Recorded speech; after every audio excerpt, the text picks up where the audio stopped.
Hi, I'm Anjali.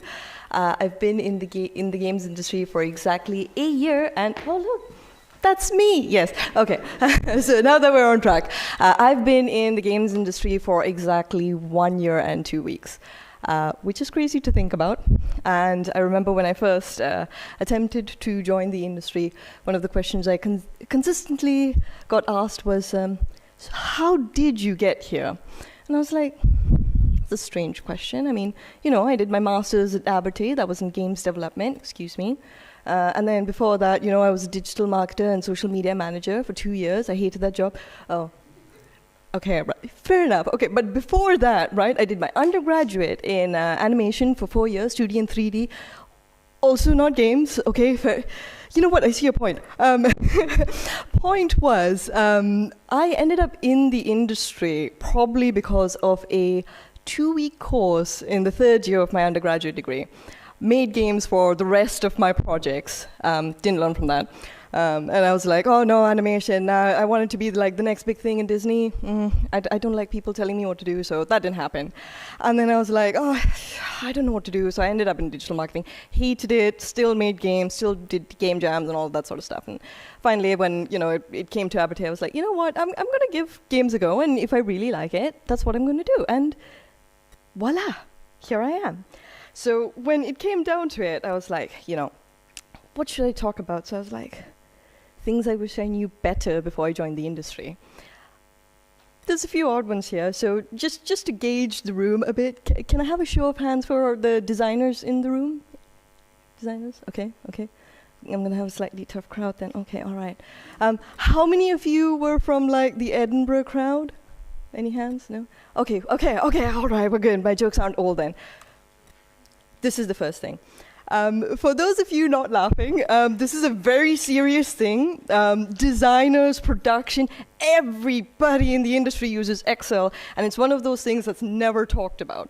And I personally found it really strange because when I first came in, I was like, I know Excel. You can do like the auto summation and the clicky thing, and then the numbers happen and then stuff, and then you click in a box and more stuff happens, and then I was told all of this, and there's more Excel can do. Can you believe that? Like every day that I go into the studio, like I'm like, oh, I wish there was an easier way to do this, and like my colleague will look over and be like, yeah, that's easy. You just do like, and they'll like push a bunch of buttons and magically it happens. I'm like, wow, okay. So, short story long, learn Excel, do better. Game designers especially will use Excel a lot, and it's one of the tools that we use to balance a lot of things, be it characters, classes, anything you can think of that has numbers, economies, crunching, anything of that sort, you will end up in an Excel sheet. And I can't tell you how many times there have been different reasons why you use an Excel sheet. A not so well-known practice, especially with narrative design, because I specialize in that. This is a terrible example. Don't do this. This is very bad. This is too wordy. It should have been single sentences all the way around.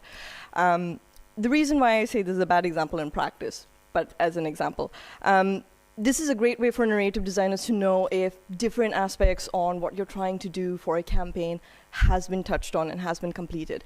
Do all the characters have dialogues for this? Do you need more dialogues for certain characters? Have they all gone through the tutorialization stage? There's so many things like that Excel sheets help you with. Funnily enough, voice actors will read from these sorts of sheets. And I'm sorry to say, like, they do an amazing job, but I have heard from some of them that it's not the fun thing to look at, be like, oh yeah, we were going to get a screenplay, and then you give them this, and they're like, okay. But they do a fantastic job. And this terrible example in practice was something I did for my GDD, which is part of my master's project, write a GDD, which is a game design document, in case anybody doesn't know that, and I'm pretty sure we all do. So I was like, yeah, okay. During my project, I was like, okay, so what should I write on? And, like, I'm a designer. I was like, what do I do? They're like, design, yeah. Like what? It's very easy when you're in a game with a group, because then you're like, yeah, I do the design rebates, I balance stuff, there's numbers, there's other things.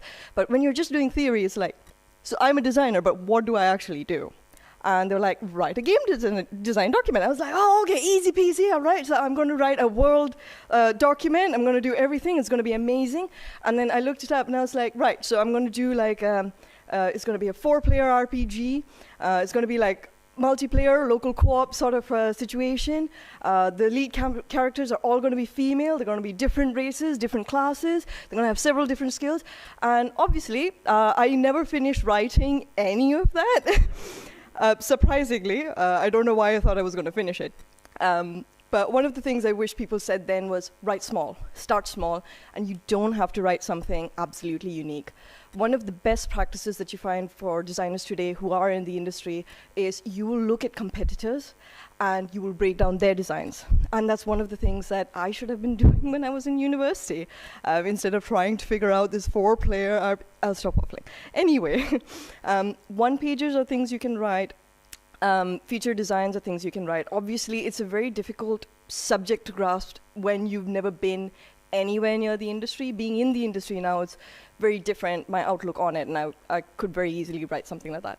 But at the time, I wish somebody had said, write a character sheet, or write something like a functional script. Those things, I would have immediately gotten, I would have been like, yeah, okay, that's easy.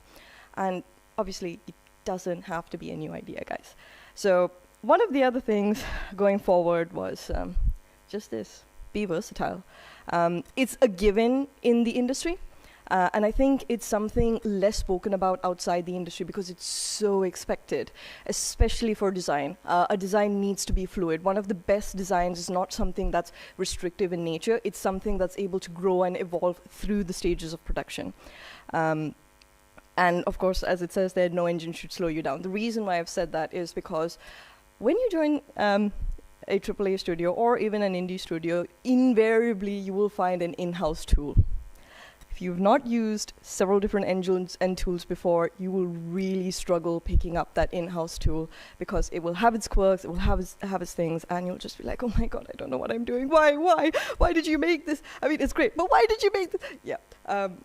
So, yes, make, do. I've used things like Unity, Unreal, Blender, Maya, to name a few, RPG Maker, MV, Twine, RenPy, did I mention that? Okay, anyway, point is be versatile. Finally, now that I've spoken about everything that designers possibly touch on that, people aren't that aware of, what is and what do? What is a gameplay designer? If we look at the layout of this room and we take this room as an example and say, okay, we're going to split this across the company. Level design is the one that's going to decide how much space is there between the chairs, how people are going to move around this space. Engineers are going to decide on the AI, are they going to sit, are crowds going to stand, when will they move, what do they react to, do they react to loud sounds? And then art will come in, they'll be like, right, we want these particular kind of looking seats, maybe we want a more grungy look, we want a more like contemporary look, they'll decide all of that. As a gameplay designer, you will give the overall direction, so you will be like, right, we're going to plan this stage, maybe it's a Hitman game, we're going to plan this stage, to be in a theater, there's a target somewhere in the group over there, the player's perspective is they're going to have to like stand around over here and, like talk to a crowd that's making absolutely no sound, looking at you very seriously, they're going to enjoy this experience, I promise you, that was the gameplay. And that's what we do, we design interaction. We decide whether the crowd is able to talk back to you, what information you get. Do you interact with seats? Do you find clues there? How long does it take you to find stuff?